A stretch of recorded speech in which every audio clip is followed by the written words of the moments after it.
Dikutip dari buku biografi 39 tokoh wanita pengukir sejarah Islam karya Bassam Muhammad Hamami, ia merupakan Ar-Rumaisah yang nama lengkapnya adalah Ummu Sulaim binti Malhan bin Khalid bin Zaid bin Haram bin Najar al-Ansyariyah al-Khazrajiyah. Sebelum menjadi seorang muslimah yang salihah, Ummu Sulaim sudah lebih dahulu menikah dengan sepupunya yang bernama Malik bin Nadar. Dari pernikahan ini mereka dikaruniai anak bernama Anas bin Malik. Setelah Islam muncul dan hidayah sampai pada hati Ummu Sulaim, ia pun bergegas untuk dibayat di hadapan Rasulullah SAW agar masuk Islam. Hal ini pun membuat suaminya marah. Malik tambah marah ketika anaknya juga diajari agama Muhammad yang dibencinya. Akhirnya ia pun pergi meninggalkan istri dan anaknya menuju negeri Syam dan tidak pernah pulang lagi. Malik yang sudah tidak lagi peduli dengan keluarganya terbunuh di perjalanan. Kabar ini akhirnya sampai pada telinga Ummu Sulaim sehingga membuatnya sedih. Setelah kematian suaminya itu, Ummu Sulaim berusaha mendidik anaknya dengan ajaran Islam hingga ia tumbuh menjadi seorang remaja.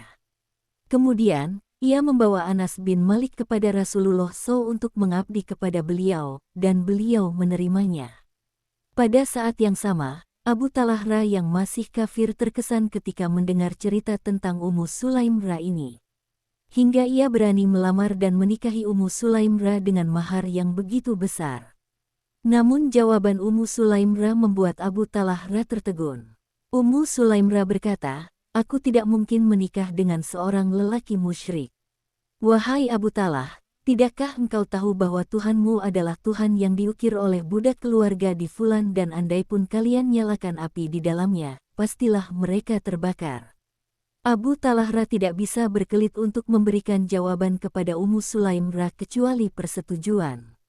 Ia berkata, "Benar." Ummu Sulaim menyahut, "Tidakkah engkau merasa malu untuk menyembah kayu yang tumbuh dari dalam tanah yang dipahat oleh seorang budak bin Fulan?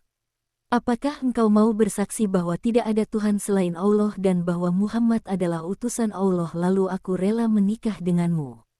Aku tak menginginkan mahar darimu selain hal itu." Lalu Abu Talhah meminta untuk diberi waktu sebentar untuk berpikir. Ummu Sulaim kemudian berkata, "Wahai Abu Talhah, orang sepertimu tidaklah layak ditolak. Akan tetapi, engkau adalah laki-laki kafir, sedangkan aku adalah wanita mukminah. Tidaklah patut jika aku menikah denganmu." Maka Abu Talhah menyahut, "Apakah yang engkau inginkan?" "Apa yang aku inginkan?" jawab Ummu Sulaim dengan penuh kesopanan dan keyakinan. Abu Talhah yang merupakan seorang yang kaya raya berusaha merayu dengan kenikmatan dunia. Ia pun berkata, "Emas dan perakah." Ummu Sulaim menjawab, "Sungguh aku tidak menginginkan emas maupun perak.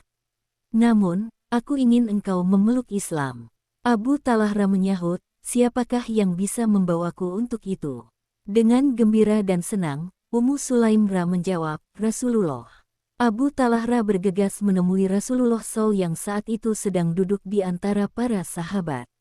Begitu melihat Abu Talhah, beliau memberitahu para sahabat, "Abu Talhah mendatangi kalian dengan cahaya Islam di kedua matanya." Setelah itu, Abu Talhah resmi menjadi seorang mukmin dan akhirnya bisa menikahi Ummu Sulaim dengan mas kawin yang tak ternilai dengan harta benda, yaitu Islam. Demikian yang diriwayatkan oleh Anas bin Malik. Ia berkata, "Aku tidak pernah mendengar seorang wanita pun yang mendapat mahar lebih berharga dibandingkan dengan Ummu Sulaim. Maharnya adalah Islam. Wallahu a'lam bishawab." Sekian cerita singkat tentang Ummu Sulaim, semoga Allah mengampuniku apabila salah dalam membagikan kisah ini. Amin.